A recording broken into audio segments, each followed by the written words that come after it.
जैसे अभी मार्केट में सेल लगा हुआ है, लूज बॉल आ रहा है तो आप उसको चौका मार सकते हैं, छक्का मार सकते हैं। जब मार्केट टूटता है तो लोग डर जाते हैं। अगर जब आप डर जाएंगे तो इस मार्केट से कभी भी पैसा नहीं बना सकते। आप बैंक एफडी में इन्वेस्ट करके इन्फ्लेशन को बीट नहीं कर सकते। उल्टा ये होना चाहिए, जब मार्केट टूट रहा है ना तो आपको ज़्यादा इन्वेस्टमेंट करना चाहिए। हेलो नमस्कार, बहुत स्वागत है आपका हमारे इस खास पॉडकास्ट स्मार्ट एसआईपी में। मैं हूं आपके साथ संध्या बेस्ट।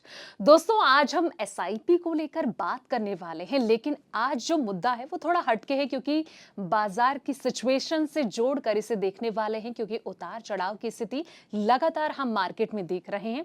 ऐसे में इन्वेस्टर्स के जहन में कई तरह के सवाल उठते हैं कि क्या अगर मार्केट डाउन है तो क्या एसआईपी को बंद कर देना चाहिए या फिर लगातार चालू रखना चाहिए, और अगर मार्केट डाउन होता है तो इस कंडीशन में उन्हें क्या करना चाहिए, कौन से नियम, कौन से टिप्स उन्हें अपनाने चाहिए ताकि उनको इससे फायदा मिल सके। तो इन सब सवालों का जवाब देने के लिए एक बार फिर से स्टूडियो में मेरे साथ मौजूद है के प्रहलाद, जो को फाउंडर है गुल्लक थ्योरी के, और साथ ही म्यूचुअल फंड और पर्सनल फाइनेंस के एक्सपर्ट हैं। बहुत स्वागत प्रहलाद जी। जैसे कि पिछले पॉडकास्ट में कई लोगों का प्यार आपको मिला था और एसआईपी को लेकर हमने कई सारी बातें करी थी, चर्चा की थी, और कहीं ना कहीं लोगों के कई सवाल भी थे। और ऐसे में हम देख भी रहे थे कि एसआईपी को लेकर जो क्रेज है ना लोगों का, वो बहुत ज्यादा बढ़ रहा है। और मार्केट अभी जैसे कि हम देख रहे हैं, कभी डाउन है, कभी हरा, कभी लाल, ये लगातार देखने को मिल भी रहा है। सबसे पहले तो सवाल मेरा यही सर आपसे कि क्या देखते हैं, कैसे देखते हैं आप मार्केट को? अभी मार्केट वैसा ही है जैसे कभी धूप, कभी बरसात, कभी आंधी, कभी तूफान। बट ये तय है कि ये वक्त भी गुजर जाएगा और इस वक्त के साथ आपको चलना है, क्योंकि आपका जो माइलस्टोन है वो आज का नहीं है। आपने 5 साल के लिए, 10 साल के लिए, 15 साल की अवधि के लिए इन्वेस्टमेंट का सोचा है, तो आप चलिए, अपने मंजिल तक आप ज़रूर पहुंचेंगे। तो मेरा एक ही सबमिशन है कि आप अपने सिप को, अपने इन्वेस्टमेंट को बिल्कुल चालू रखिए और ये मार्केट अपना काम कर रहा है, आप अपना काम करते रहिए। लेकिन सर, जैसे कि मार्केट अगर डाउन होता है, जैसे रेड जोन में भी हम देखते हैं मार्केट क्रैश हो गया, बहुत ज़्यादा डर जाते हैं इन्वेस्टर्स। फिर वो ये सोचते हैं कि ठीक है, इसे बंद कर देना चाहिए। क्या ये सॉल्यूशन है? मतलब जैसे बिल आप कह रहे हैं लगातार कि नहीं, इसे लगातार रखें।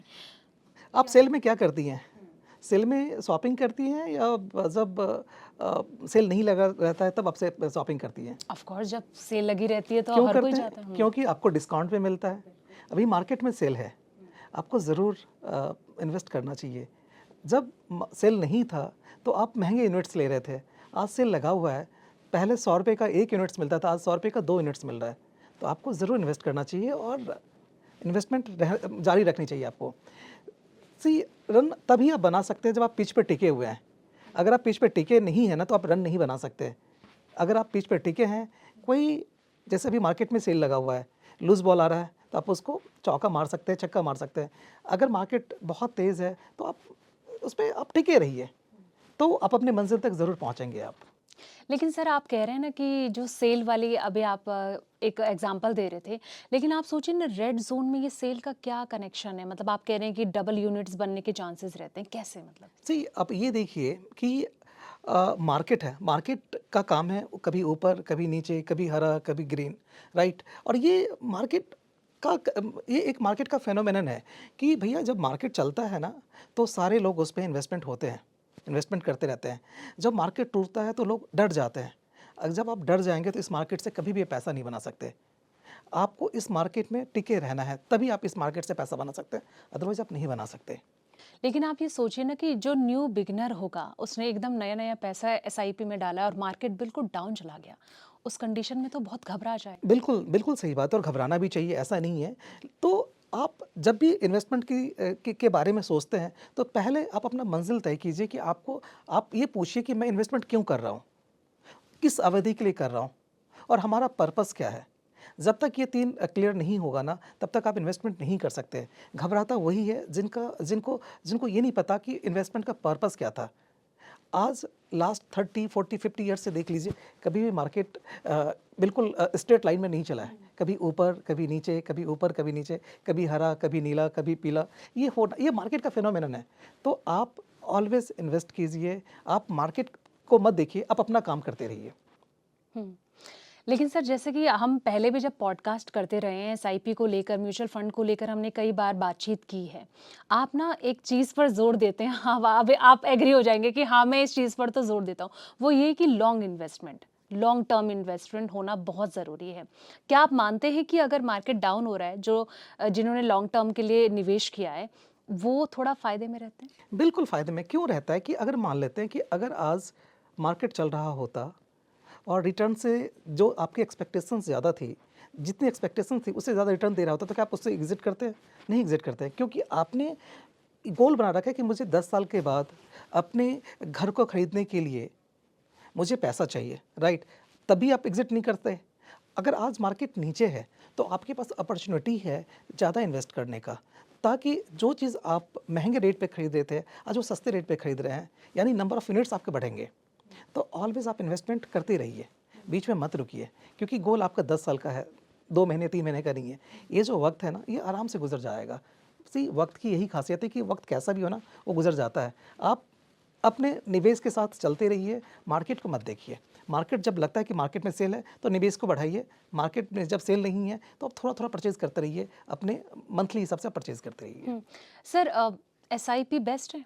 मतलब ऐसी सिचुएशन में क्या आपको लगता मुझे है लगता है ये कि ये मील का पत्थर साबित हो ये सकता है? सेवेंथ वंडर्स है। ऐसा इन्वेस्टमेंट आज के डेट में मार्केट में नहीं है, राइट? अपने पास में एवेन्यूज़ क्या क्या है इन्वेस्ट करने के लिए?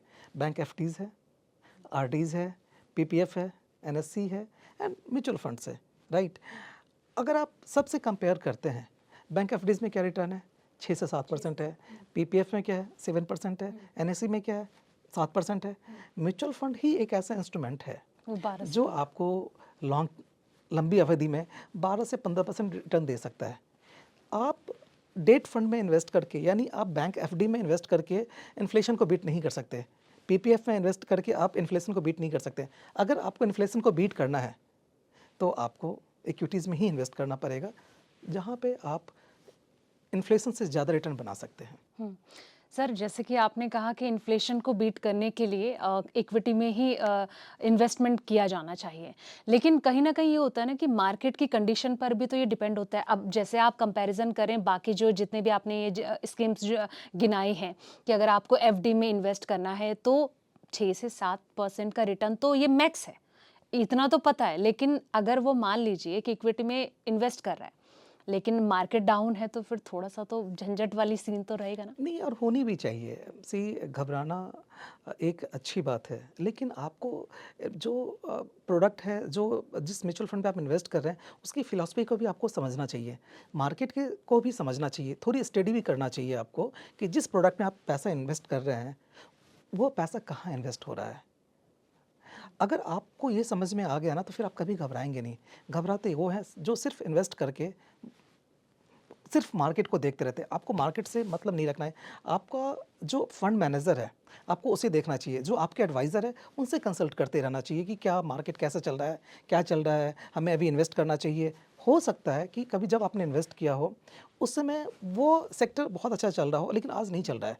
तो बीच-बीच में हर 6 महीने पे आपको अपने पोर्टफोलियो को रिव्यू करना चाहिए। अगर लगता है कि वो इन्वेस्टमेंट बहुत अच्छा नहीं चल रहा है, तो आपको स्विच करके किसी और सेक्टर में जाना चाहिए। जैसे अभी डिफेंस सेक्टर है, काफ़ी प्रॉमिसिंग सेक्टर लग रहा है। बिल्कुल। ईवी सेक्टर काफ़ी प्रॉमिसिंग लग रहा है। तो कभी-कभी आप अपने पोर्टफोलियो को स्विच करने मतलब में कोई डाइवर्सिफिकेशन ये बहुत जरूरी है। ज़्यादा ये बहुत ज़्यादा ज़रूरी है। मतलब इसके क्या बेनिफिट्स हो सकते हैं सर? जैसे कि आप अभी कह रहे हैं कि जरूरी नहीं है कि अगर आपको एक ही जगह ही टिके रहना है, चेंजेस करने चाहिए। आप हेल्थ चेकअप क्यों करती हैं? हम हमें ये नहीं पता कि हमारे शरीर के अंदर क्या चेंजेस हो रहे हैं। वो कब पता चलता है?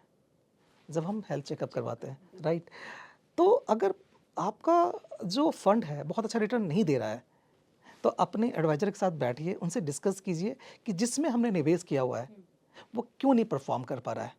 अगर लगता है कि वो सेक्टर अभी इस समय के लिए उपयुक्त नहीं है, तो आपको सेक्टर चेंज करना चाहिए। आपको लगता है नहीं सेक्टर बहुत अच्छा है, बट अभी वो रिटर्न नहीं दे रहा है, तो आपको उसमें इन्वेस्टेड रहना चाहिए। ठीक है, ये मतलब जैसे डाइवर्सिफिकेशन की हम बात करें यहाँ पर, लेकिन जो होता है ना न्यू बिगनर के लिए आप क्या एडवाइस देंगे? क्योंकि अगर उसे इन्वेस्ट करना है और एसआईपी की एडवाइजमेंट उसे मिल रही है तो उसको किस कंडीशन, किस टर्म कंडीशन को ध्यान में रखना उनके लिए चाहिए? जो बेस्ट है ना, हाँ। आप अपने पैसे को 3 जगह इन्वेस्ट कीजिए। सबसे पहले अगर आपको 10,000 रुपये इन्वेस्ट करना है तो 10,000 में से जो 6,000 रुपये है ना, आप निफ्टी 50 में इन्वेस्ट कर दीजिए, जहां आपको ब्रेन लगाने की ज़रूरत नहीं है। हिंदुस्तान के 50 सबसे बड़ी कंपनियों में आपका इन्वेस्ट होगा, राइट। 6,000 रुपये वहाँ पे एलोकेट हो गया। 2,000 रुपये आप मिड कैप फंड में लगाइए, जो हिंदुस्तान के टॉप 50 कंपनी के बाद जो 200 कंपनी है उसमें इन्वेस्ट होगा। और 2,000 रुपये आप स्मॉल कैप में लगाइए, जो आपको हो सकता है आने वाले दिनों में बहुत अच्छा रिटर्न दे जाए। तो ऐसे में क्या होगा, आपकी जो पैसा, आपने जोखिम को, जो आपका इन्वेस्टमेंट जोखिम है उसको भी आपने डिवाइड कर दिया। यानी जो निफ्टी 50 है वहाँ से आपको तकरीबन 10 से 12% का रिटर्न आ जाएगा लंबे अवधि में। जो मिड कैप फंड है वहाँ से आपको 12 से 15% के बीच का रिटर्न आएगा, और जो स्मॉल कैप है हो सकता है 15 से 20 से 22% का आ जाए। तो एवरेज अगर आप देखें तो तकरीबन 13 से 14% का रिटर्न आपको ज़रूर मिलेगा। तो अगर आपने वैसे एलोकेट किया है पैसा तो आपको घबराने की ज़रूरत बिल्कुल भी नहीं है। सर एक चीज़ हो जाती है कि मतलब आप क्या एडवाइस देंगे कि अगर कोई इन्वेस्ट करने की सोच रहा है तो आपको लगता है कि एक बड़ी अमाउंट से इन्वेस्टमेंट की शुरुआत करनी चाहिए, थोड़ा कम से इसकी शुरुआत करनी चाहिए? डिपेंड करता है कि आपका पर्पस क्या है और आपका माइलस्टोन क्या है, राइट। इसको आप दो तरीके से देख सकते हैं। अगर मेरे पास में पैसा है तो हम क्या करते हैं, उसको एफडी करते हैं, है ना। एफडी कर दिया, फिक्स डिपॉजिट कर दिया 2 साल 3 साल 4 साल 5 साल के लिए। अगर मेरे पास में पैसा एफडी करने के लिए नहीं है तो हम क्या करते हैं, हम आरडी करते हैं। मीन्स हर महीने एक सेविंग्स करते हैं, 2 साल 3 साल में एक कॉर्पस बन जाता है, फिर उसको हम एफडी करते हैं। उसी तरीके से अगर हमारे पास पैसा है तो ज़रूर उसको तकरीबन 50% तो उसी से इन्वेस्ट कर देना चाहिए, क्योंकि मार्केट को कोई टाइम नहीं कर सकता कि मार्केट ऊपर जाएगा या नीचे जाएगा। आप 50% रकम तो उससे आप इन्वेस्ट कर दीजिए, 50% अपने पास रखिए। जब लगता है कि मार्केट 10% 5% और टूट चुका है तो थोड़ा पैसा और आप उसमें एलोकेट कीजिए। उससे क्या हो जाएगी कि आपकी एवरेज बाइंग हो जाएगी। सिप में क्या होता है कि आप हर महीने इन्वेस्ट करते हैं तो आपकी एवरेज बाइंग होती है।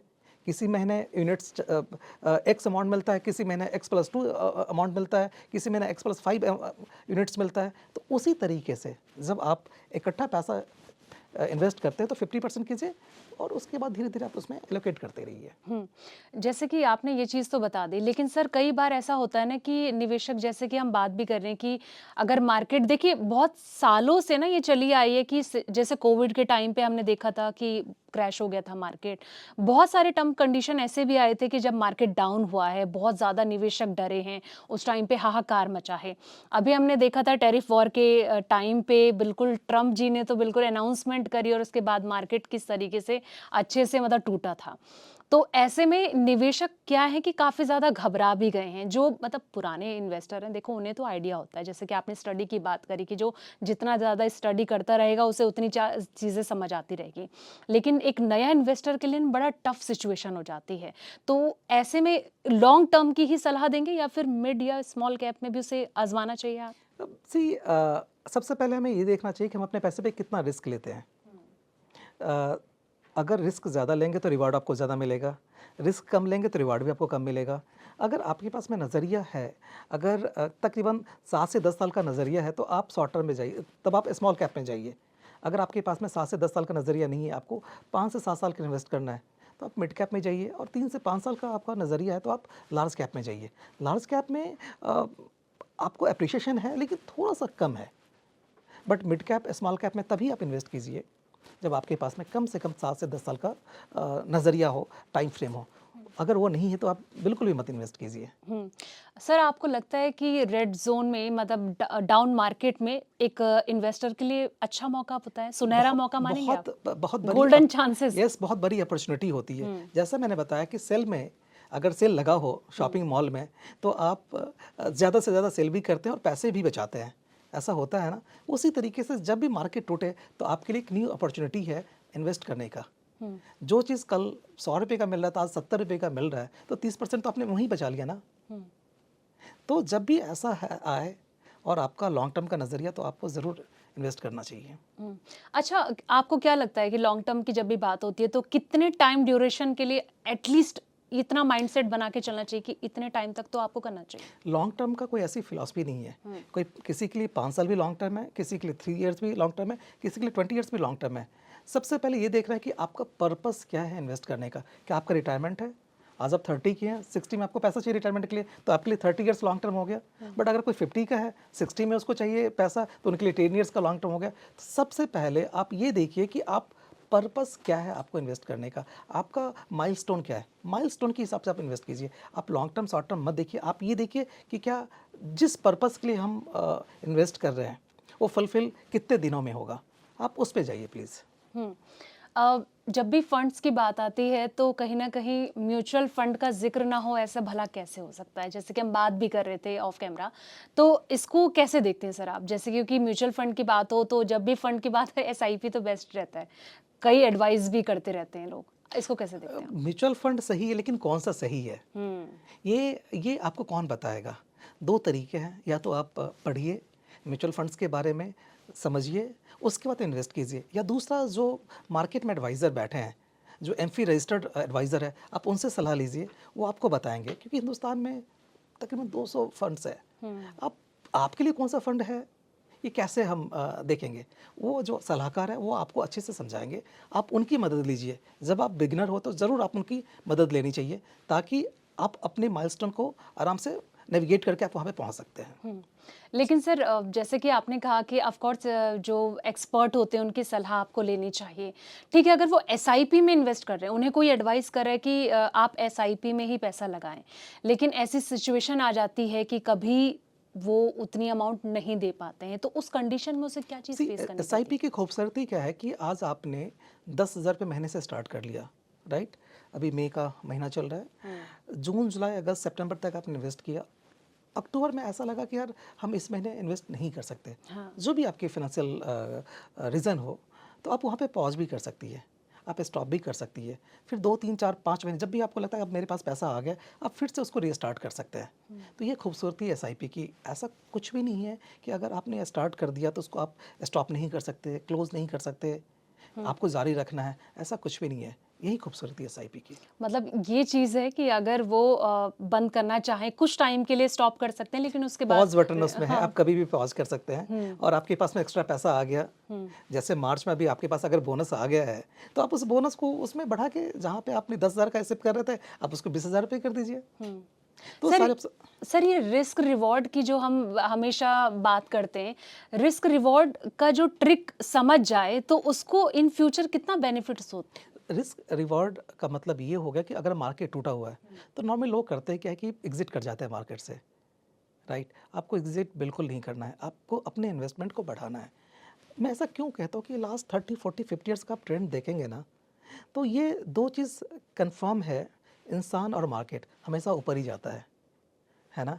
अगर आपने टूटती हुई मार्केट में इन्वेस्ट किया, मार्केट में वही पैसा बना सकता है जो टूटती हुई मार्केट में इन्वेस्ट करता है। अगर बढ़ती हुई मार्केट में कभी भी पैसा नहीं बन सकता, क्योंकि आप बढ़ती हुई मार्केट में ना आप महंगे यूनिट्स में, महंगे प्राइस में यूनिट्स खरीदते हो, टूटते हुए मार्केट में आप सस्ते प्राइस में यूनिट्स करते हो। तो अगर आपने सस्ते में खरीदा है और आप मार्केट चल रहा है, अब महंगे में बेच रहे हो, तो आप पैसा बना रहे हो ना, तो ऑलवेज आपको टूटती हुई मार्केट में इन्वेस्ट करना चाहिए। सर जैसे कि आप कह रहे हैं कि टूटती हुई मार्केट में इन्वेस्ट करना चाहिए, तो ये न्यू बिगनर के लिए बेस्ट हो सकता है? सबके लिए बेस्ट हो सकता है। जो भी इन्वेस्टमेंट करते हैं इस मार्केट में ना, चाहे वो बिगनर्स हो, चाहे वो सीजन प्लेयर हो, सीजन प्लेयर को तो पता ही है कि यार जब मार्केट टूट रहा है तो हमें इन्वेस्ट करना चाहिए। अब 2020 में जो मार्केट क्रैश हुआ था, उस समय जिसने इन्वेस्ट किया था टूटती हुई मार्केट में, आज सब अपने पोर्टफोलियो में 3 टाइम्स 4 टाइम्स 5 टाइम्स पैसा बना के बैठे हुए हैं। तो मौका देता है, हर तीसरे चौथे साल आपको मौका मिलता है। और मार्केट का ना ये एक साइन भी है कि जब मार्केट चलेगा तो करेक्शन आएगा। करेक्शन मीन्स ये होता है कि जब आपने निवेश किया है तो आप प्रॉफिट बुकिंग करेंगी ना, जब प्रॉफिट बुकिंग करेंगे तो थोड़ा मार्केट करेक्शन होगा। करेक्शंस में आपको ज़रूर इन्वेस्ट करना चाहिए। जैसे कि आप लगातार कह रहे हैं कि टूटती हुई मार्केट में एक सुनहरा मौका, गोल्डन चांसेस हो जाता है इन्वेस्टर्स के लिए, लेकिन सर कहीं ना कहीं उसको बहुत ज़्यादा प्रॉब्लम भी फेस करनी पड़ती होगी कि उसे कौन सी चीज़ों का ध्यान रखना चाहिए उस कंडीशन में, जैसे कि उनको क्या एडवाइस करेंगे? सही, आपको ज़्यादा ध्यान रखने की ज़रूरत नहीं है। जो फंड आपने ले रखा है ना, आप उसमें इन्वेस्टमेंट बढ़ाइए। जो फंड पे ध्यान रखने का काम है ना, वो आपके एडवाइज़र का है। आप अपने निवेश को बिल्कुल चलाते रहिए, बीच में स्टॉप मत कीजिए। प्रॉब्लम तब है जब आपने निवेश को स्टॉप कर दिया। आपने निवेश को स्टॉप कर दिया ना, यानी आप पैसा लूज़ करेंगे। अगर आपको पैसा बनाना है इस मार्केट में तो आप जारी रखिए अपने इन्वेस्टमेंट को, लंबे अवधि के लिए जारी रखिए। पैसा इसी मार्केट में बनता है और इसी मार्केट में बनेगा। सर लॉन्ग टर्म की आप जैसे कि एडवाइस दे रहे थे कि लॉन्ग टर्म में अच्छा रहता है अगर वो आप लॉन्ग टर्म के हिसाब से इन्वेस्ट करने की सोच रहे हैं, लेकिन अभी हम जो देख रहे हैं मार्केट में तो लॉन्ग टर्म को भी थोड़ा झटका ही लगा है। नहीं, झटका क्या, प्रॉब्लम क्या है कि जब मार्केट चल रहा होता है ना तो हर कोई लॉन्ग टर्म इन्वेस्टर होता है। जब मार्केट चल रहा है ना तो हर कोई लॉन्ग टर्म इन्वेस्टर होता है, लेकिन जब मार्केट टूटता है ना तो सबको ये लगता है यार मेरा पैसा टूट तो नहीं जाएगा। तो अगर मार्केट चल रहा है ना तो लोग इन्वेस्टमेंट करते हैं, जब मार्केट टूट रहा तो कोई इन्वेस्टमेंट नहीं करता। जबकि उल्टा ये होना चाहिए, जब मार्केट टूट रहा है ना तो आपको ज़्यादा इन्वेस्टमेंट करना चाहिए, और जब मार्केट चल रहा है ना तो आपको प्रॉफिट बुक करके साइड हो जाना चाहिए। मतलब वही चीज़ है कि इस कंडीशन को जिसने समझ लिया उसके लिए तो चांदी बिल्कुल चांदी। बिल्कुल बिल्कुल, चांदी नहीं सोना है। जो इस मार्केट को समझ लिया ना वो उसके लिए तो सोना ही सोना है कि जब भी मौका मिले आप इन्वेस्टमेंट कीजिए, टूटती हुई मार्केट में इन्वेस्टमेंट कीजिए, ज़्यादा यूनिट्स आपको मिलेंगे, ज़्यादा पैसा बनेगा। कभी भी बुल मार्केट में पैसा नहीं बनता, जब भी पैसा बनता है वो बियर मार्केट में ही बनता है। लेकिन सर ये होता है ना कि अब मार्केट क्रैश हो रहा है तो जो बेचारे इन्वेस्टर्स हैं वो तो घबरा ही जाएंगे ना, क्योंकि उनकी जेब से पैसा लग रहा है। सी वो लॉस नॉशनल लॉस है। प्रॉफिट लॉस कब होता है, जब आप उस मार्केट से एग्जिट करते हैं। वो पेपर में ही लॉस दिख रहा है, पेपर में ही प्रॉफिट दिख रहा है। जब प्रॉफिट था तो पेपर में ही तो था ना, आपने प्रॉफिट बुक तो नहीं किया था। जब मार्केट टूट रहा है तो पेपर में ही लॉस है। तो जब तक आप उस मार्केट से निकलेंगे नहीं तब तक प्रॉफिट लॉस का कोई मायने नहीं रखता। जब मार्केट टूट रहा है, क्रैश हो रहा है, तो आप उसका मज़े लीजिए, आप उसमें इन्वेस्टमेंट जारी रखिए। वो आपके लिए गोल्डन चांस है अपने यूनिट्स को बढ़ाने का। सर देखिए आप तो एक्सपर्ट हैं, आप तो इतने सालों से मार्केट को देखते आए हैं और कहीं ना कहीं एडवाइस भी करते हैं, लेकिन देखिए ना जिसका मतलब वही कहते हैं ना कि किसी के घर में आग लगी है तो उसको प्रॉब्लम तो उसी को फेस होगी ना कि बिल्कुल, क्या कंडीशन चल रही है उसके वो साथ। ये देखना कि आग क्यों लगी है। हमें ये देखना कि आग क्यों लगी है। अगर हल्की सी लगी है तो उसको बुझाया जा सकता है। पहले आप ये देखिए मार्केट में, मार्केट करेक्ट क्यों हो रहा है, रीज़न क्या है मार्केट करेक्शन होने का। अगर कोई टेम्प्रोरी रीज़न है, अगर आज सरकार, जो भी सरकार है, अगर इलेक्शन हारती है या जीतती है उसमें मार्केट बढ़ता है या टूटता है, बिल्कुल। तो वो एक टेम्प्रोरी फेज़ है, वो फेज़ निकल जाएगा। वो आपको मौका देती है। जैसे पीछे एक ट्रम्प का आया था, उन्होंने टैरिफ लगाया था, उसमें क्या हुआ था, मार्केट टूटा था, बिल्कुल। है ना, मार्केट बहुत टूटा था, डर भी गए थे बहुत डर भी गए थे कि अब क्या होगा, राइट। वो एक मौका था, अच्छा। वो एक मौका था, क्योंकि आज सरकार ट्रम्प की कितने सालों की है, 4 साल के लिए है। 4 साल बिल्कुल। क्या हो सकता है ये 4 साल आपको रिटर्न ना दे, बट आपने इन्वेस्ट कर दिया, टूटी हुई मार्केट में कोई और सरकार आती है, टैरिफ हटा दे, फिर क्या होगा आपका। तो मार्केट कभी भी आज मतलब के आप लिए, ये कहना चाहते हैं कि टैरिफ बढ़िया है। टैरिफ बढ़िया या नहीं ये तो सरकार तय करेगी, बट मुझे ये लगता है कि मार्केट में जब भी आपको मौका मिले, जब भी मार्केट करेक्शन के फेज में जाए, आपको थोड़ा इन्वेस्ट करते रहना चाहिए, तभी पैसा बनेगा, नहीं तो बहुत मुश्किल है। बुल मार्केट में पैसा बनाना बहुत मुश्किल है, क्योंकि आप महंगे खरीद रहे हैं। बियर मार्केट में आप सस्ते मतलब खरीद सर रहे हैं। आप कह रहे हैं कि जब जब मार्केट गिरी है तब तक इन्वेस्टर बिल्कुल उनकी सोना मतलब उनके लिए सोने पे सुहागा अच्छा, रहा अब है। मुझे बताइए, अभी गोल्ड 1 लाख रुपए टच कर चुका था, बिल्कुल। है ना। अगर आज ये 70,000 पे आ जाए तो आप क्या करेंगे, जम की खरीदारी जम होगी की खरीदारी होगी। क्यों जम की खरीदारी होगी, क्योंकि डाउन है। क्योंकि डाउन रेट, है ना। बिल्कुल। जो चीज़ लाख रुपए 10 ग्राम का मिल रहा है तो आज 70,000 रुपीज़ मिल रहा है, तो आप उसको और खरीदेंगी ना, और आप बढ़ाएंगी ना अपने निवेश को। इक्विटी में ऐसा देखा गया है कि लोग निकल जाते हैं।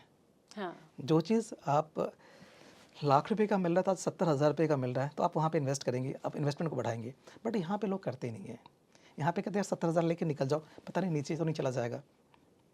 जबकि आपके पास में मौका है।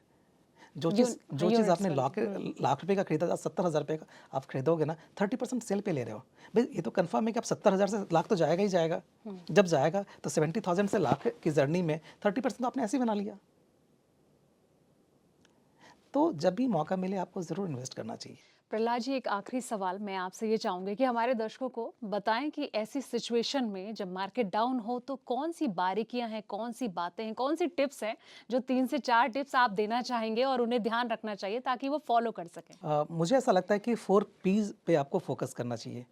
प्लान, पेशेंस, पर्पस एंड थोड़ा प्री रिसर्च पे आपको फोकस करना चाहिए और अपने फाइनेंशियल गोल को समझिए, रिस्क लेने की क्षमता को समझिए, फंड की कैटेगरी को समझिए और लालच में मत आइए। ये मेरा आज का सबमिशन है। 4 पीस पे आपको ज़रूर ध्यान रखने की ज़रूरत है। बिल्कुल, जिस तरीके से आपने काफ़ी सारी एडवाइस हमारे व्यूअर्स को दी है, उम्मीद है कि उनको ये समझ आया होगा और ये पॉडकास्ट भी उनको काफ़ी पसंद आया होगा।